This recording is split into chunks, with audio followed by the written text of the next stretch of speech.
ഇന്റർനെറ്റിൽ എനിക്കെതിരെയുള്ള പ്രചരണങ്ങൾ എന്നൊക്കെ പറയുന്നത് ഒന്നുകിൽ അവർക്ക് വേറെ ജോലി കാണില്ല, അല്ലെങ്കിൽ ഉള്ള ജോലി മാറ്റി നിർത്തി അതിൽ നിന്ന് സമയം കണ്ടെത്തി എനിക്കെതിരെ പരാമർശങ്ങൾ ഉയർത്താൻ ഇത്രയും വലിയ എഫേർട്ട് എടുത്ത് ഇത്രയും സമയം കണ്ടെത്തി ഇവർ കഷ്ടപ്പെടുമ്പോൾ എനിക്ക് എത്രമാത്രം പ്രസക്തിയുണ്ട് എന്നാണ് ഒരു രീതിയിൽ ഇവർ പറഞ്ഞു തരുന്നത്. അപ്പൊ അതിൽ സമാധാനം കണ്ടെത്തുക എന്നുള്ളതാണ് ഒന്നുകിൽ എന്റെ വളർച്ച, അല്ലെങ്കിൽ എന്റെ നിലനിൽപ്പ്, അല്ലെങ്കിൽ ഞാനെന്ന വ്യക്തി, അല്ലെങ്കിൽ ഞാനെന്ന നടൻ. അയാളെ അത്രമാത്രം സമാധാനം കെടുത്തുന്നുണ്ട് അയാൾ. ഞാൻ അറിഞ്ഞു, മാങ്ങയുള്ള മാവിലല്ലേ ആളുകൾ കല്ലെറിയൂ. എന്റെ വളർച്ചയിൽ അസൂയമൂത്ത ഏതോ ഒരുത്തനായിരിക്കും അത് ചെയ്തത്. മറ്റാർക്കും എത്തിപ്പിടിക്കാൻ പറ്റാത്തത്ര ഉയരത്തിൽ ഞാൻ എത്തിക്കഴിഞ്ഞു എന്നതിന്റെ തെളിവായിട്ടാണ് ഞാൻ അതിനെ കാണുന്നത്. സത്യത്തിൽ ഒരു അംഗീകാരമല്ലേ ആ കല്ലേറ്.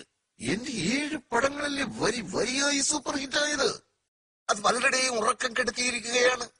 അവർ കല്ലെറിയുക മാത്രമല്ല, എന്റെ പടം ഓടുന്ന തിയേറ്ററുകളിൽ കാശ് കൊടുത്ത ആളുകളെ കയറ്റി കൂവിക്കുകയുമാണ്. പൃഥ്വിരാജും ഒരു സൂപ്പർ സ്റ്റാർ ആണ് എന്ന തരത്തിൽ പ്രചരിപ്പിക്കാനുള്ള ഒരു ഉത്സാഹം താങ്കളുടെ ഫാൻസ് അസോസിയേഷനിൽ നിന്നും താങ്കളുടെ ബന്ധപ്പെട്ട ആളുകളിൽ നിന്നും ഉണ്ടായി എന്നുള്ളത് നിഷേധിക്കാൻ കഴിയുമോ?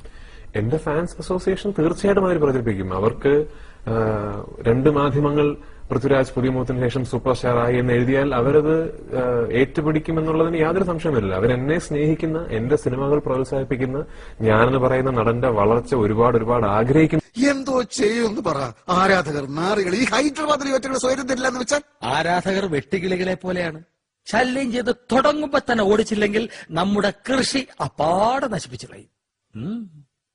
പാറശാല മുതൽ കാസർഗോഡ് വരെ പടത്തിന്റെ ഒരു 50 ഫ്ലക്സ് വെക്കണം. അതിൽ ഞാൻ മാത്രമേ പാടുള്ളൂ. എന്റെ തല എന്റെ ഫുൾ ഫിഗർ, എന്റെ തല എന്റെ ഫുൾ ഫിഗർ, അങ്ങനെ അങ്ങനെ അങ്ങനെ.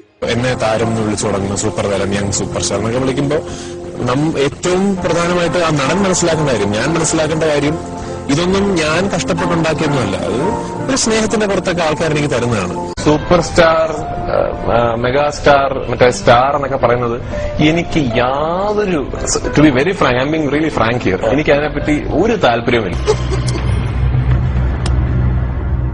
ഇതുപോലുള്ള കാട്ടുകള്ളന്മാരുടെ കയ്യിലെ ഇപ്പൊ മലയാള സിനിമ. Idiot, stupid.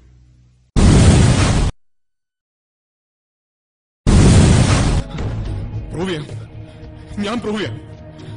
പക്ഷെ എങ്ങനെ? അവകാശമോ അധികാരമോ ഒന്നുമില്ലാത്തൊരു സാധാരണക്കാരനായി പോയില്ല ഞാൻ. എന്റെ നഷ്ടം എന്റേത് മാത്രമാണ് സർ. ഇനി നഷ്ടപ്പെടാനൊന്നും ബാക്കിയില്ല. അതുകൊണ്ട് അതിന് പേടിയില്ല.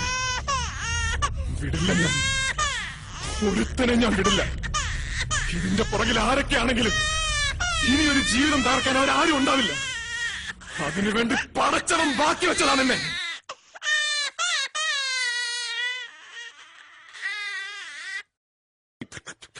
ഇങ്ങനെ കാണിക്കുന്നതാണോ ദുഃഖം? അങ്ങനെയൊന്നും ഞാൻ കാണിച്ചിട്ടില്ല. കാണിച്ചു. അങ്ങനെ കാണിച്ചത് കൊണ്ടാണ് ആ പടത്തിൽ 5-6 സീൻ ഉണ്ടായിരുന്നത് ഡയറക്ടർ വെട്ടിന. ഇതാണ് ആക്ടിംഗ്. ചുമ്മാ മസിലും പരിപ്പിച്ചുകൊണ്ട് നടന്നാ പോരാ. Acting come on face. അഭിനയം മുഖത്ത് വരണം. എക്സ്പ്രഷൻസ് കണ്ടോ? ഞാൻ പിച്ച വെച്ച് തുടങ്ങിയിട്ടല്ലേ ഉള്ളൂ ഏട്ടാ.